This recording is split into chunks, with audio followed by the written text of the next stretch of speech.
Se você morrer logo, essa casa resolve metade da minha vida. Ele disse isso com a voz baixa, arrastada, como quem comenta o preço de uma mercadoria.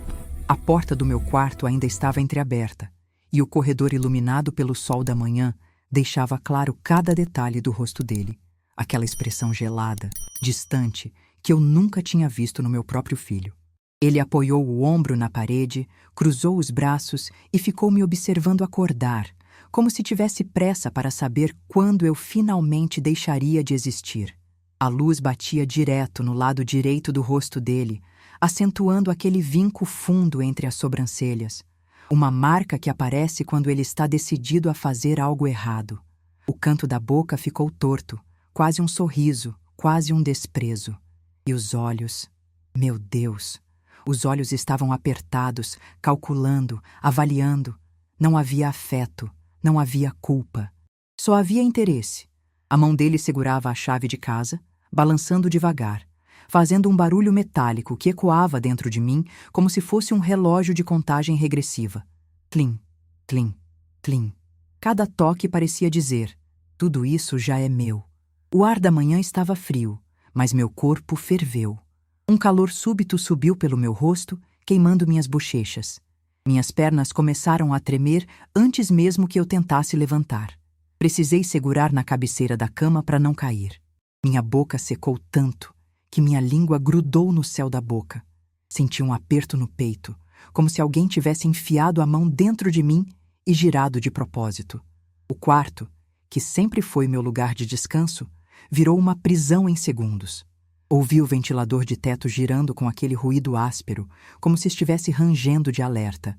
A cortina balançava com o vento, batendo contra a janela num ritmo irregular. Tac, tac, tac, que me deixava mais tonta. O cheiro do café queimado vindo da cozinha, misturado ao aroma do meu sabonete de erva doce, ficou tão forte que me embrulhou o estômago. O chão gelado sob meus pés descalços fez meu corpo inteiro arrepiar. A claridade entrava pelas frestas e riscava o chão como lâminas. Meu ouvido zumbia. Meu coração batia tão alto que parecia que ele podia ouvir. Eu tentei respirar, mas o ar entrou raso, cortado, fraco. E ele continuou ali, encostado na parede, me olhando como quem olha um terreno que precisa ser resolvido. Essa casa fica parada. Ele continuou, ajeitando a camisa com um gesto impaciente. E você vivendo desse jeito? Não tá certo. Uma hora a senhora não acorda. A gente precisa pensar no futuro. No futuro dele, claro. Nunca no meu. Meu queixo tremia. Meus dedos estavam gelados. A língua pesada. E a única coisa que consegui dizer, quase sem sair som, foi: você tá me ameaçando? Ele deu um sorriso curto, cortante. Ninguém tá ameaçando ninguém, mãe. Eu só tô dizendo a verdade. A vida anda. E você não vai durar para sempre, né? Foi como levar um soco sem mãos, uma violência sem toque. Naquele instante eu entendi. Não era descuido, não era comentário infeliz, era plano, era cálculo, era frieza. Meu filho queria minha casa, e queria rápido. Um fio de impotência atravessou minhas costas, frio como água gelada. Eu senti minhas mãos perderem força. Um silêncio pesado tomou o quarto. Mas lá no fundo, bem fundo mesmo, naquele lugar onde mora a mulher que sobreviveu à viuvez, à pobreza, às noites de trabalho intermináveis, uma coisa começou a se mover. Uma coisa antiga, quente, firme. Uma promessa. Baixa, lenta, certeira. Eu ia descobrir tudo. Eu ia impedir tudo. E se ele quisesse guerra, então ele ia conhecer o lado da mãe que ele nunca imaginou que existia. Voltei ao dia a dia, como se nada tivesse acontecido. Mas o mundo agora vinha com rachaduras novas que eu não conseguia fingir não ver. Ele continuava com o sorriso fácil, o passo largo pela casa como se já conhecesse cada canto onde ia faturar. E eu, por dentro, colecionava pequenos sinais que, somados, formavam uma prova. Coisas que eu anotava numa caderneta velha, onde guardo receitas e memórias, e que agora serviam como mapa do perigo. Os primeiros dias depois daquela fala foram cheios de detalhes esquisitos. Ele passou a acordar cedo demais, arrumava a mochila como quem prepara material escolar e sumia por horas. Voltava com a roupa mal passada, o perfume forte que eu nunca gostei e uma inquietação que deixava marcas no ar.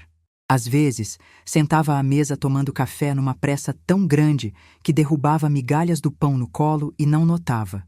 Outras vezes, ficava parado no batente da cozinha, encarando o quintal como se esperasse por alguém, com a testa franzida. Havia sons que antes eu ignorava e que de repente se tornaram sinais. O estalo de um carro velhinho na rua, o toque seco da campainha à noite, o risinho abafado do outro lado do muro. Uma vizinha vinha me contar coisas com o olhar de quem segura segredo perigoso. Vi um homem medindo a varanda na semana passada. Disse que seria bom para a reforma, e o coração apertava. Fui então me tornando uma colecionadora de detalhes. Cada pedaço de papel que aparecia fora do lugar eu guardava. Cada telefonema que ele atendia à distância, eu memorizava as palavras-chave. Quando o áudio vinha do outro lado do corredor, tentava fingir distração, mas anotava num caderno. Hora, tom, palavra. Era um jogo de paciência. E eu, que sempre tive pressa de cuidar, agora tinha a paciência de esperar cair a máscara. Lembro de um dia específico. Começou com um céu limpo e uma claridade que iluminava até as teias de aranha do muro da frente. Ele saiu cedo e eu decidi limpar a despensa. Ao abrir uma caixa de roupa velha, achei um envelope que não era meu. Fino, com selo arrancado, contendo um papel com números e assinaturas rasas. O papel parecia velho, como quem tenta imitar a antiguidade para dar veracidade. A tinta estava seca de um jeito estranho, mas ainda era suficiente para me deixar tonta. Passei os dedos no papel como se tocasse a própria traição. Saí da casa com o envelope no bolso e fui até a barbearia da esquina.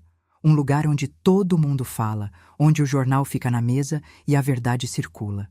O barbeiro, o seu Gil, me olhou com respeito e quando contei o que tinha encontrado, ele baixou a cabeça e disse: "Mulher, essas coisas não acontecem por acaso. Tem gente que lucra com a pressa dos outros." As palavras pequenas dele ficaram plantadas em mim. Comecei a reparar em conversas apartadas. No banco do carro, ele falava com alguém e eu ouvia só fragmentos que me doíam. 3h20, rápido, ela confia no filho. Só precisamos empurrar. Em outro momento, ouvi a palavra aval, acompanhado de uma risada. Aquilo me queimou por dentro. Não havia mais espaço para dúvida. Alguém estava tentando vender minha casa por um preço muito menor do que valia, e com meu próprio filho como operador. Cada encontro que ele tinha, cada saída, me deixava uma sensação estranha de invasão. A gaveta das chaves começou a aparecer aberta quando eu sabia muito bem que a deixava trancada. Uma vez, encontrei a caixa onde guardo cartas antigas. Cartas do Osmar, bilhetes que guardei da infância dos meus filhos, remexida. Um pequeno lenço perfumado com um cheiro que não era o meu estava dobrado em cima das cartas, como se alguém quisesse deixar marca. Minha visão escureceu por um segundo. Levantei o lenço e senti vontade de gritar, mas não gritei. Gritei no silêncio das minhas mãos. Tentei falar com ele, claro. Coloquei a voz baixa, quase calma, porque eu não queria que ele percebesse que eu sabia direito tudo. Perguntei onde ele tinha estado, quem era a tal pessoa que passava pela rua.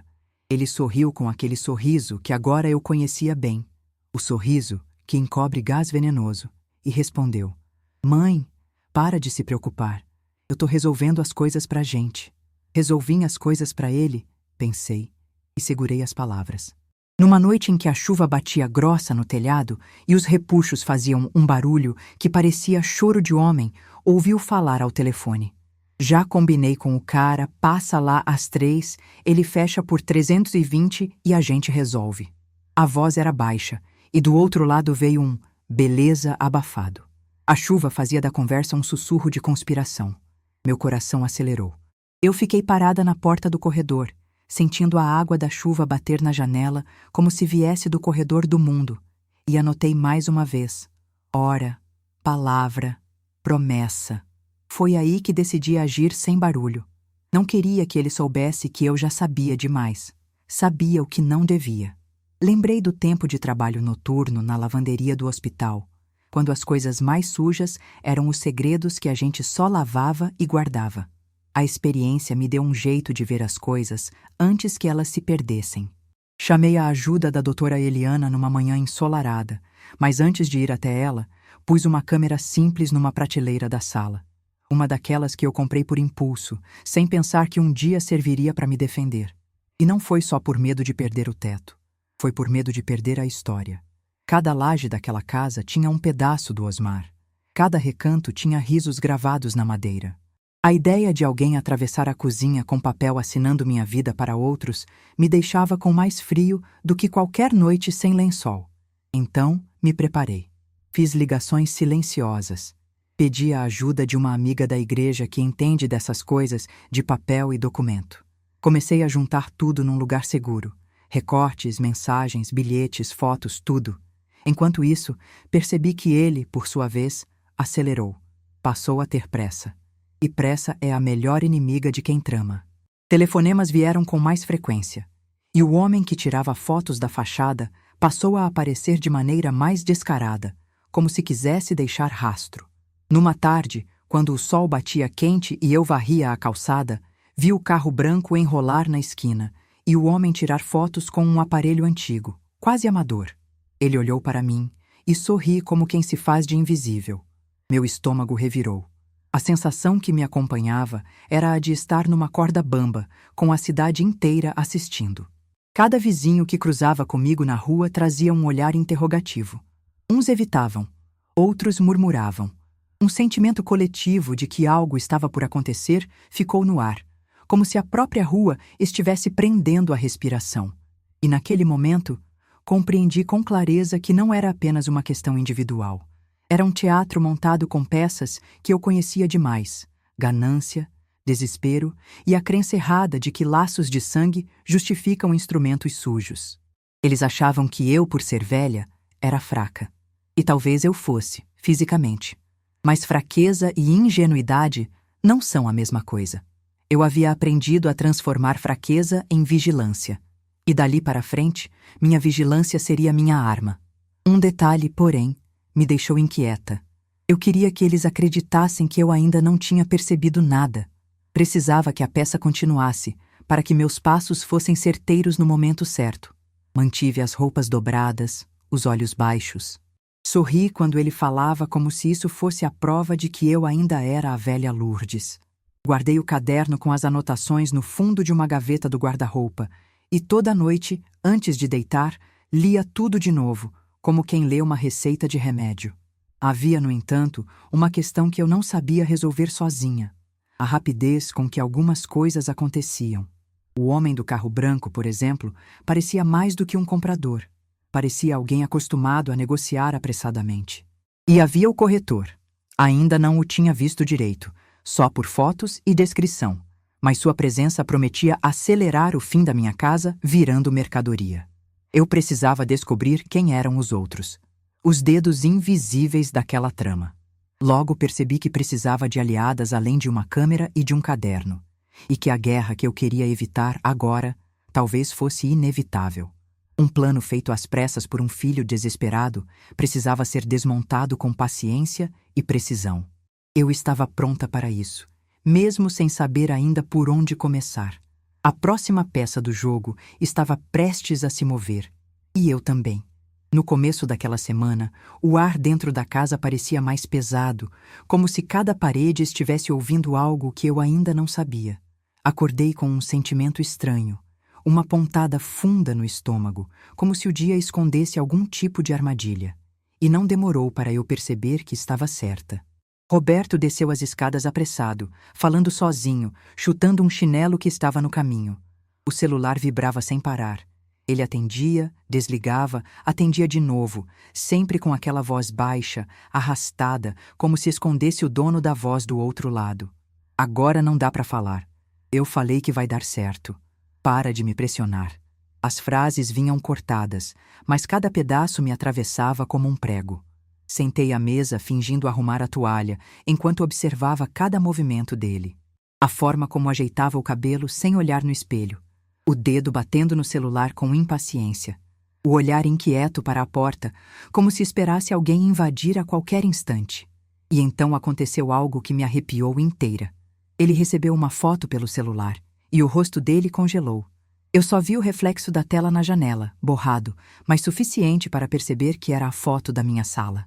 Aquele ângulo só poderia ter sido tirado por alguém dentro da casa quando eu estava dormindo ou fora. Senti as pernas tremerem de novo, como no dia do corredor. Quem mandou isso? Perguntei, tentando manter a voz mansa. Assunto meu. Ele respondeu seco, guardando o celular no bolso como quem esconde uma arma. O silêncio que se seguiu foi tão tenso que parecia vibração. O barulho da geladeira, o tic-tac do relógio, o som da rua, tudo ficou mais alto, mais duro, como se o mundo estivesse avisando. Corre. No mesmo dia, um rapaz que eu nunca tinha visto passou pela frente da casa devagar, andando com o celular no ar, filmando a fachada sem nenhuma vergonha. Fiz sinal com a mão para ele se explicar, mas ele só sorriu e disse: avaliação de rotina. Rotina de quem? De qual vida? Certamente não da minha. À tarde, enquanto varria o quintal, ouvi Roberto no corredor, irritado. Val, eu já falei, ela não desconfia de nada. A velha é só empurrar. A frase bateu no meu peito como um impacto seco. A velha, só empurrar. Fechei os olhos por um segundo. Respirei fundo. Quase senti o gosto amargo da revolta subindo pela garganta. Mas abri os olhos serena. Aprendi que a calma assusta mais do que o grito. Nessa noite, deitei sem dormir. O vento batia na janela e o som fazia companhia para meus pensamentos. Eu sabia que a injustiça estava crescendo como um mofo, tomando canto por canto da minha casa. E a humilhação, aquela que machuca no osso, começava a virar fúria dentro de mim. No dia seguinte, encontrei o primeiro documento adulterado. Depois, o segundo. E então, um recibo que eu nunca assinei. Minha assinatura, tremida, como se alguém imitasse uma memória do jeito errado. Segurei o papel com tanto cuidado que parecia que podia desmanchar. E senti algo dentro de mim quebrar. Mas não de um jeito que me destruísse, de um jeito que me despertasse. Fui ao quintal respirar e minha vizinha, Dona Ivone, apareceu com expressão grave. Lourdes, aquele rapaz voltou hoje. Tirou foto da janela e disse que sexta é o dia da senhora entregar as chaves. Minhas mãos formigaram. Minhas pernas ficaram leves demais. Minha visão escureceu nas bordas. Que chaves, Ivone? Perguntei, tentando manter o ar. Ele disse: as chaves do sobrado. O mundo parou. A vizinha me encarou esperando explicação. E eu, respirando fundo para não desabar ali mesmo, só consegui balançar a cabeça. Naquela noite, sentei na beira da cama, acendi a luz fraca do abajur e jurei a mim mesma, baixinho, com a voz rouca. Se ele pensa que eu vou entregar minha vida na mão dele, ele não me conhece. Eu sabia que precisava agir, sabia que precisava planejar, e sabia que precisava de força.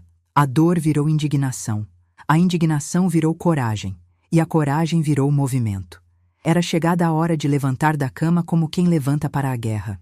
Se essa história já mexeu com você, minha amiga, se inscreve, porque você não vai acreditar no que eu fiz depois.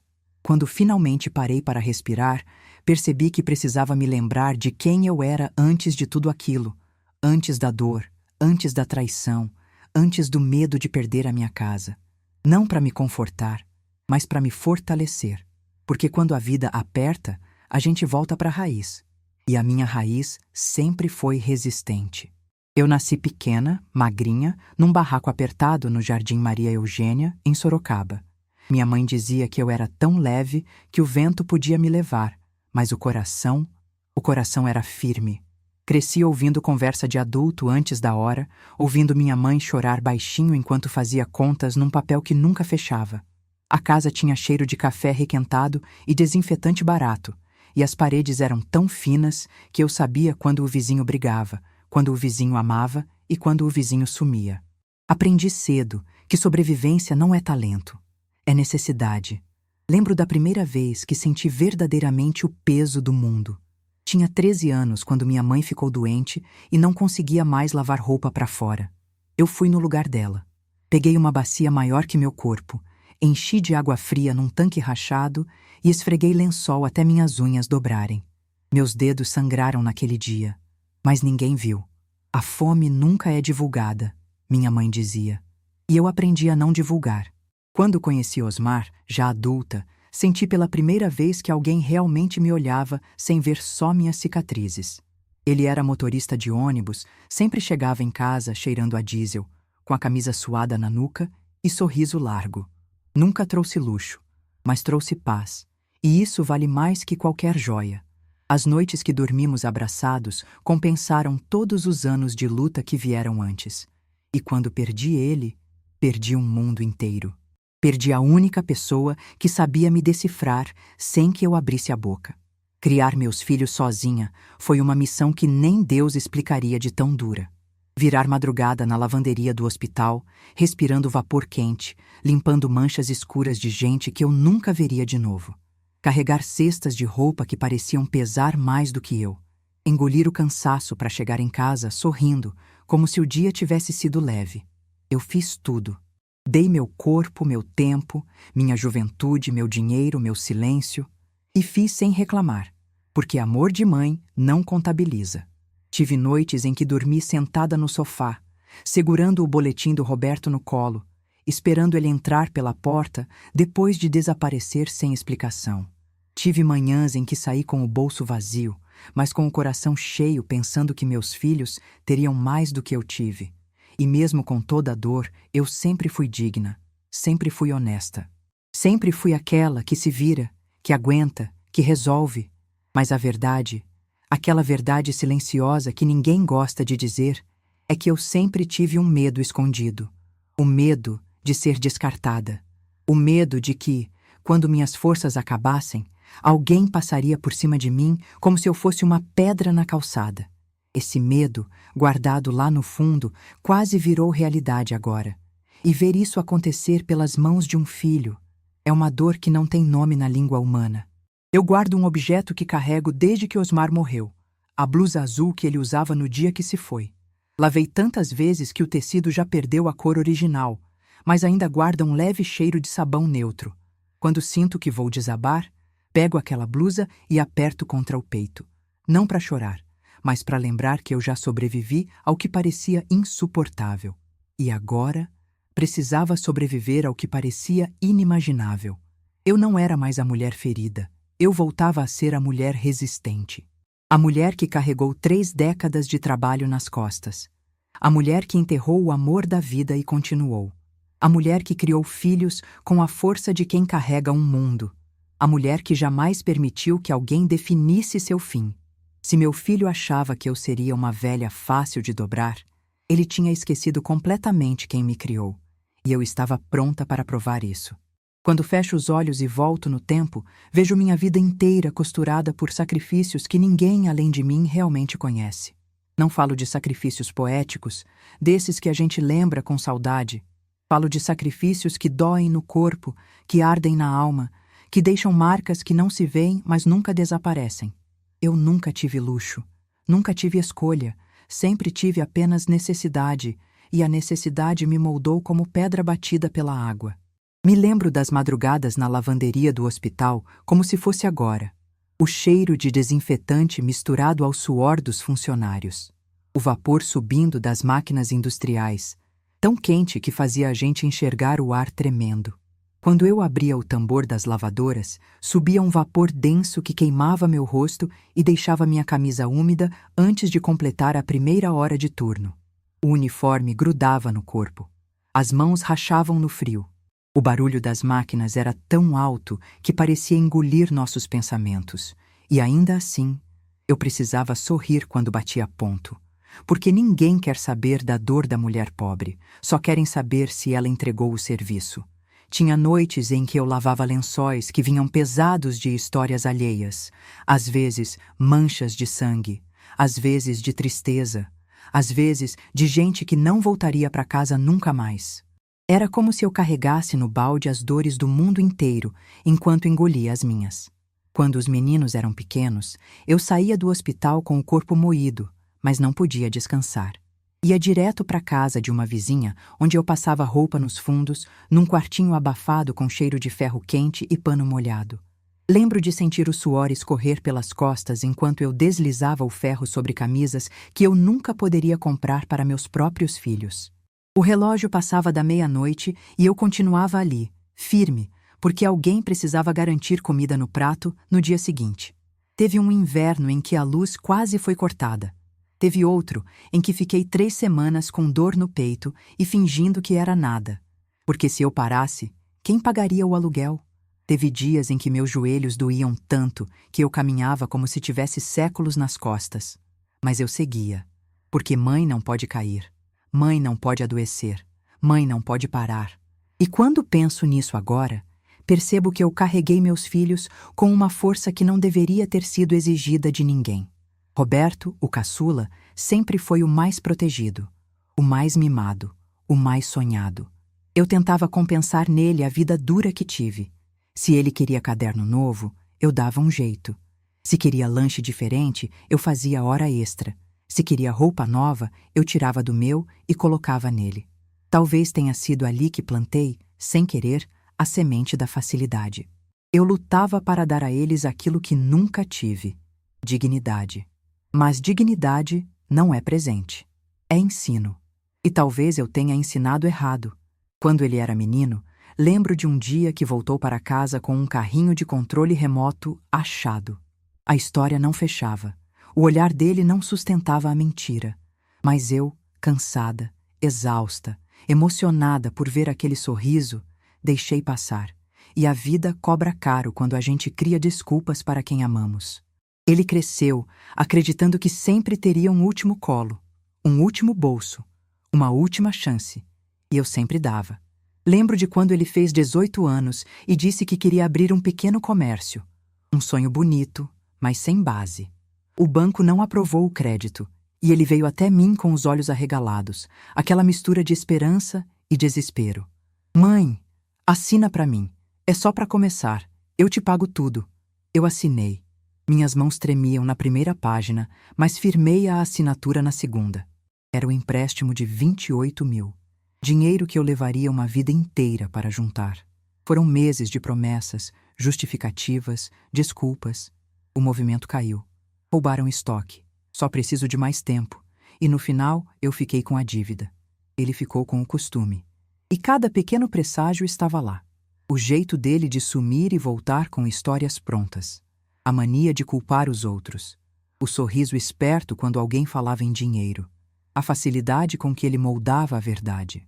E, acima de tudo, a forma como ele olhava para o que era meu como se fosse dele. Eu ignorei antes, porque é isso que mãe faz quando não quer acreditar na escuridão. Mas agora, ver tudo isso se repetir, só que em escala monstruosa, dói de um jeito diferente. Hoje entendo. Tudo aquilo que vivi, tudo que sangrou, tudo que temi, tudo que escondi, me preparou para este momento. Para saber reconhecer o olhar de alguém que está pronto para me destruir. Mesmo que esse alguém traga o meu sangue. E pela primeira vez na vida, percebi que meu sacrifício tinha terminado. Agora era a hora de salvar a mim mesma. Com o passar dos dias, Roberto passou a carregar no rosto uma expressão que eu não conhecia. Uma mistura de impaciência e desprezo que não combina com nenhum filho que já amou sua mãe. Era como se eu tivesse me tornado um obstáculo, uma pedra no caminho dele, um objeto antigo ocupando espaço. A mudança era tão visível que parecia que ele tinha colocado outra pele. O olhar dele, que antes era inquieto, se transformou em um olhar avaliador, frio. Quando eu passava pela sala, ele desviava os olhos não por vergonha, mas por irritação. Quando eu perguntava algo simples, ele respirava fundo, como quem segura o próprio veneno. E começou a falar comigo com uma condescendência tão cruel que eu tremia mais pela humilhação do que pelo medo. Mãe, ele dizia, alongando a palavra como se eu fosse lenta. Eu tô tentando resolver as coisas. Que coisas, Roberto? Ah, mãe, você não vai entender. Ele dizia você, como quem se refere a um peso morto. E o tom vinha sempre revestido de açúcar falso. Teve uma tarde em que eu derrubei um copo sem querer. O som assustou até a vizinha da frente. O copo rolou pelo chão e quebrou em 3 pedaços. Roberto levantou do sofá devagar, com aquele sorriso quase gentil, mas eu reconhecia a sombra por trás. Ele abaixou a cabeça, juntou os cacos com 2 dedos e disse: Viu? Por isso mesmo, A senhora tá ficando sem jeito. Não consegue mais segurar nem um copo. Foi só um acidente, respondi, sentindo o sangue ferver. Ele riu curto, seco. Só um acidente, igual você assinar algo errado, ou deixar alguém entrar, ou entregar uma chave sem perceber. Velho faz essas coisas, né? Eu senti o estômago virar. Aquele sorriso era o símbolo do caráter dele. Não era só maldade, era prazer em me ver diminuída. O símbolo dele era o sorriso torto, aquele canto de boca que subia apenas de um lado, revelando um dente levemente torto que sempre apareceu nas fotos da infância, mas que agora parecia uma marca de veneno. E o sorriso aparecia sempre nos momentos em que ele queria me ferir. Quando eu dizia que não precisava de ajuda, ele sorria. Quando dizia que estava cansada, ele sorria. Quando alguém elogiava a casa, ele sorria olhando para mim como se dissesse: logo não será sua. O sorriso dele era a assinatura do mal. Mas não era só isso. Havia também o jeito dele de mexer nas minhas coisas. Ele tocava nas minhas gavetas sem pedir. Pegava documentos como se fossem papel de pão. Abriu minha caixa de costura, revirou a bolsa onde guardo medicamentos, entrou no meu quarto sem bater. E quando eu reclamava, ele fazia aquela voz arrastada, irritante. Mãe, você é muito apegada. Nada disso tem importância. Nada disso tem importância. Minha casa, minha história, meus objetos, minha privacidade. Teve um dia em que ele trouxe uma mulher dentro da casa. Não bateu na porta. Não perguntou se podia. Entrou com ela como se fosse uma visita rotineira. Ela era alta, cabelo preso num coque frouxo, com um cheiro forte de perfume doce que impregnou no corredor. A mulher caminhou pela sala olhando tudo com um olhar técnico, frio, avaliando cada canto. Tocou no corrimão da escada, examinou a porta da cozinha, mediu a parede com os olhos. Belíssima construção, ela disse. Antiga, mas tem bom potencial. Dá para vender rápido, Roberto respondeu, cruzando os braços com aquele sorriso torto. Eu estava parada na porta da cozinha, segurando um pano de prato, e senti algo dentro de mim se rasgar. O sorriso dele cresceu quando percebeu minha expressão. Mãe, essa é a Val, minha amiga. Ela entende de tudo que é negócio.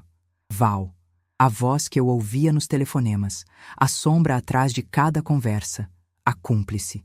Ela sorriu para mim com a frieza de quem já decidiu meu destino sem me consultar. A senhora deve ficar tranquila, vai ser tudo pro bem da família.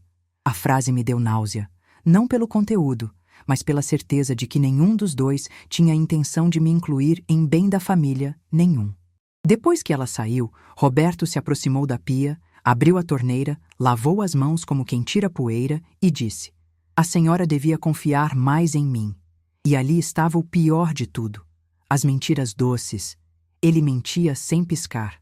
Mentia sem desviar o olhar. Mentia como quem respira.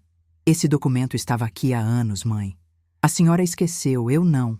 Tá tudo sob controle. Eu nunca faria nada contra você. A senhora tá imaginando coisa. E quanto mais ele dizia que estava sob controle, mais eu sabia que havia perdido o controle de si mesmo. As manipulações dele eram sutis, mas afiadas como navalha. Ele chegou a dizer: olha, se a senhora não facilitar, vai acabar criando problema para todo mundo. Facilitar o quê? Perguntei com a voz trêmula. Ele tomou água, respirou fundo e respondeu: a vida. A forma como ele disse me deu calafrios. Não era só sobre vender a casa. Era sobre me apagar como responsabilidade. Como obstáculo. Como mãe. E foi nesse dia, exatamente nesse dia, que percebi que Roberto não era apenas um filho perdido. Ele era um homem perigoso. Um homem capaz de levar uma mãe ao fundo do poço para aliviar a própria dívida. E eu, finalmente, tinha parado de desculpar o imperdoável. As semanas seguintes viraram um labirinto de tensão, e eu caminhava por ele com o coração apertado, como se tivesse uma mão invisível segurando o meu peito o tempo inteiro. A casa, que sempre foi meu abrigo, começou a parecer um território ocupado. A presença do Roberto deixava o ar mais pesado, como se cada passo dele empurrasse uma sombra maior na sala. As agressões não eram físicas, eram sutis, afiadas, constantes. E às vezes, a violência silenciosa dói mais do que qualquer tapa. Ele começou a controlar minhas rotinas. Se eu demorava para levantar, ele reclamava. Se eu saía para comprar pão, ele perguntava onde eu tinha ido com aquele tom de quem cobra explicações. Se eu recebia visita, ele aparecia do nada, puxando assunto e tentando saber o que tinham me dito. Era como viver com um fiscal dentro de casa. Um fiscal sem afeto, sem respeito, sem limite. Certo dia fiz café mais forte para tentar acordar meu corpo cansado. Quando coloquei a xícara na mesa, ele disse: "Esse cheiro tá muito forte, mãe. Você esqueceu a medida?" Fiz como sempre fiz. Respondi, tentando manter a calma. "Sempre fez." Ele repetiu com aquele sorriso torto que eu já sabia decifrar. "Pois é, tem horas que a gente acha que tá fazendo certo, mas tá fazendo tudo errado." As palavras tinham um peso de ameaça disfarçada. Numa outra manhã, achei um boleto estranho no porta-cartas da sala. Meu nome, endereço certo, valor absurdo. Serviço que eu nunca tinha contratado. "Roberto, o que é isso?" "Ah, isso aí? Coisa da casa. Paguei com seu cartão semana passada." "Com o meu cartão?" "Mãe." Ele bufou, como quem perde a paciência com uma criança. "Você me deu a senha." Eu não dei senha nenhuma. E então ele olhou bem fundo no meu olho e disse baixinho: "Claro que deu." "Ah, mas você não lembra, né?" Aquela frase abriu um buraco dentro de mim. Ele estava tentando me fazer duvidar de mim mesma. Era gaslighting, puro, cruel. No mesmo dia, encontrei meu extrato bancário com transferências pequenas, mas constantes. 80, 120, 200, tudo saindo para uma conta desconhecida. Quando perguntei, Roberto nem se deu o trabalho de inventar outra desculpa. "Eu te ajudei, mãe. Tava acumulando taxa na sua conta." "E você pagou com o meu dinheiro?" "Ué, ia pagar com o de quem?"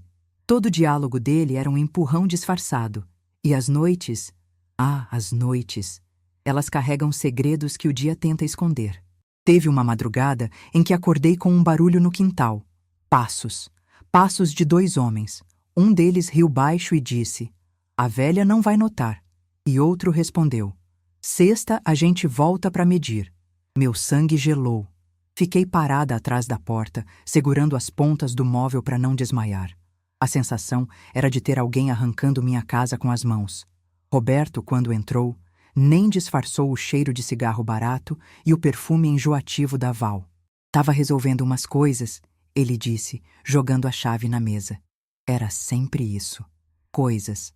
Assuntos. Resolver. No dia seguinte, achei mais um envelope atrás do sofá. Dentro dele, uma versão borrada da escritura da casa. E lá estava de novo a assinatura tremida que ele tentava usar como minha. Quando ele percebeu que eu tinha visto, sorriu. "Mãe, você anda fuçando demais no que não deve." A frase veio tão baixa, tão afiada, que me deu um arrepio no pescoço. E antes que eu pudesse responder, ele completou: "A vida fica difícil quando a senhora complica." Era ameaça. Clara. Direta. Tive noites em que chorei sozinha no banheiro, escondendo meu rosto numa toalha para não fazer barulho. A água da torneira corria para disfarçar meu choro. Eu pedia forças a Deus, pedia que Osmar me desse um sinal. Mas o único sinal que eu recebia era o medo crescendo no corredor. Eu comecei a notar que a família estava distante. Minhas irmãs pararam de me ligar. Minhas sobrinhas não apareciam mais. Uma amiga da igreja me disse: "Falei com seu filho e ele disse que você anda muito cansada, que tá meio confusa." Meu coração afundou. Ele estava me isolando, desacreditando de mim, preparando o terreno para dizer que eu não tinha condições. E então veio o dia que quase me derrubou. O homem do carro branco desembarcou na frente da minha casa às 14h02. Desceu com um papel na mão e disse: "Vim confirmar a visita de sexta." "A senhora vai estar?" "Que visita?" "Para ver o imóvel, ué." Meu mundo parou. O chão parecia feito de areia movediça. "Quem marcou isso?" "Seu filho. Disse que a senhora topou o valor." Foi ali, naquele segundo, que senti a respiração sumir, como se alguém tivesse apagado o mundo por um instante. Quando Roberto chegou, confrontei. Ele olhou para mim com um desprezo tão grande que senti vontade de gritar: "Mãe, para com isso. Eu tô resolvendo tudo. Confia em mim." Você não pediu minha autorização. A senhora não precisa autorizar. Já está tudo encaminhado. E então, antes de sair para mais uma das reuniões dele, disse a frase que me fez decidir que a guerra tinha começado. Ou a senhora facilita, ou eu não posso garantir o que vai acontecer com essa casa. Ele saiu, fechando a porta com força. E eu fiquei ali, sozinha, respirando fundo, sentindo a raiva, o medo e a coragem se misturarem dentro de mim como água fervendo. Foi naquele dia, naquela ameaça velada que percebi. Ele não ia parar. Ele tinha cruzado a linha. E se eu não reagisse agora, tudo estaria perdido. Mas ele não sabia uma coisa.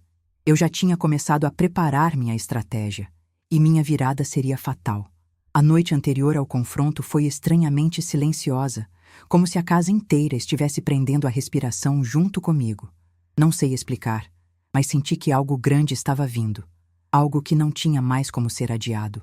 Passei a mão pela blusa azul do Osmar antes de dormir, como fazia sempre que precisava de coragem, e sussurrei baixinho: "Fica comigo amanhã."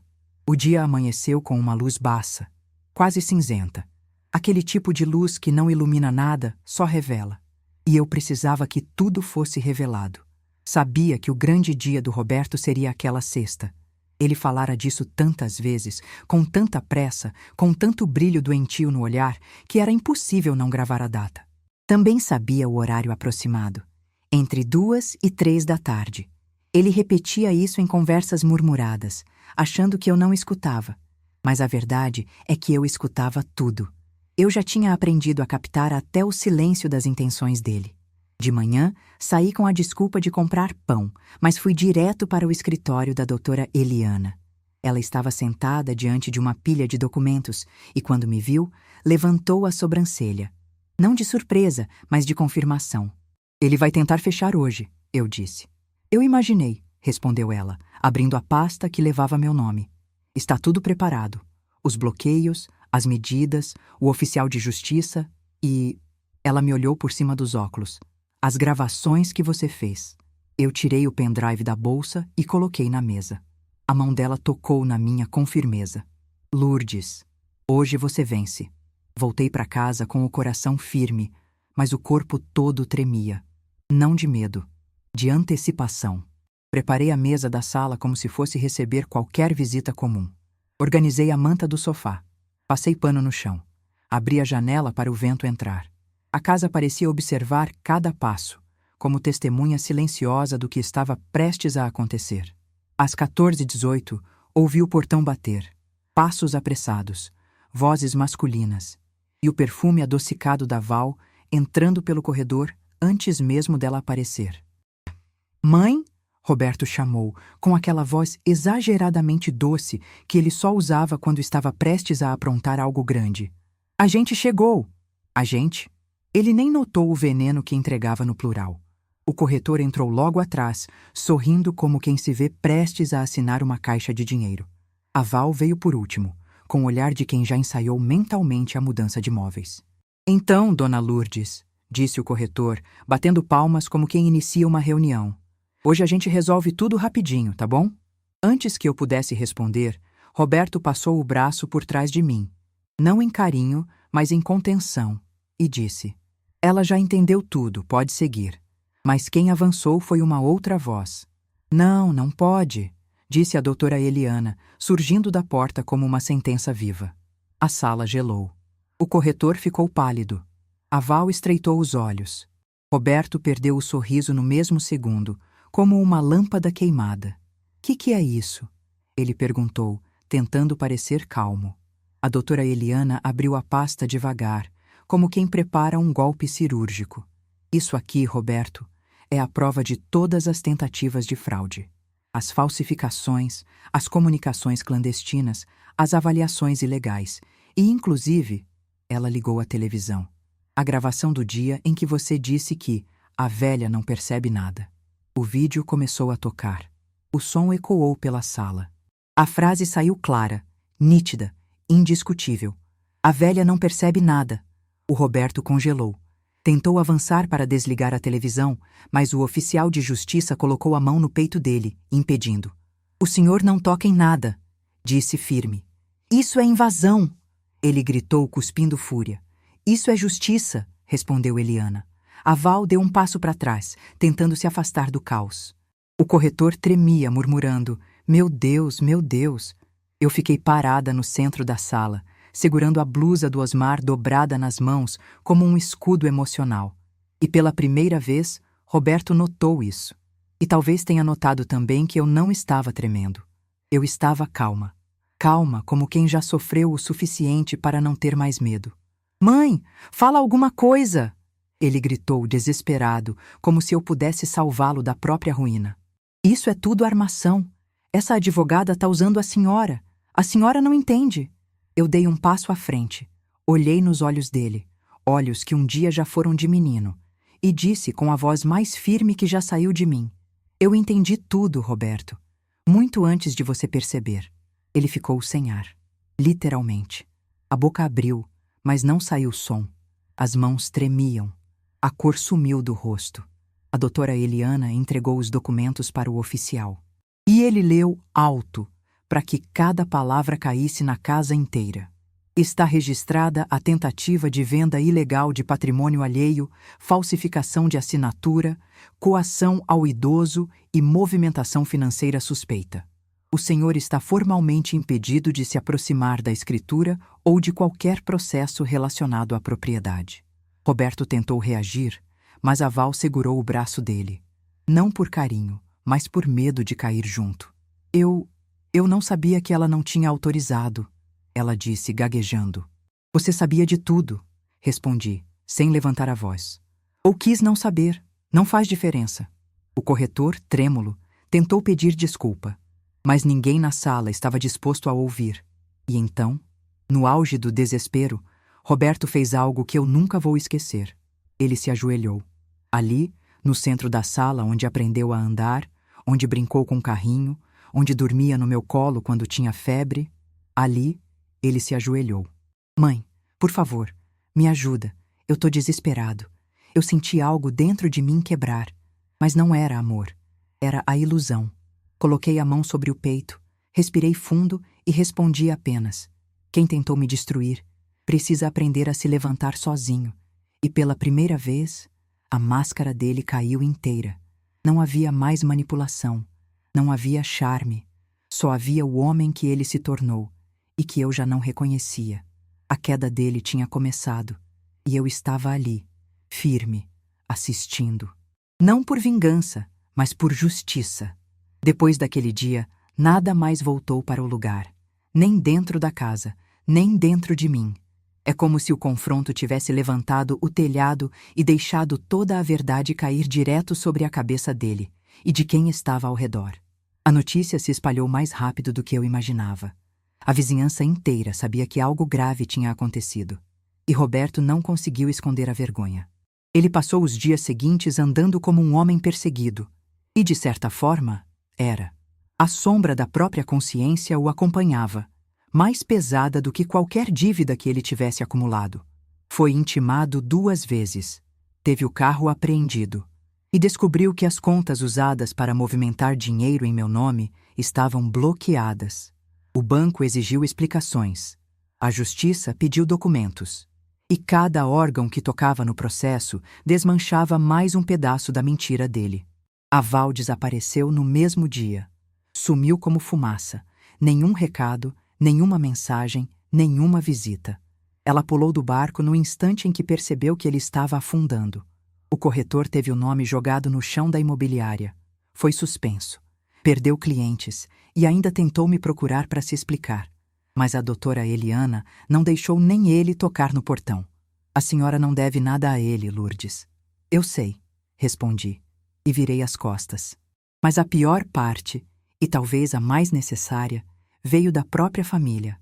A irmã dele, minha filha mais velha, chegou aqui no portão com os olhos cheios de lágrimas e a voz trêmula.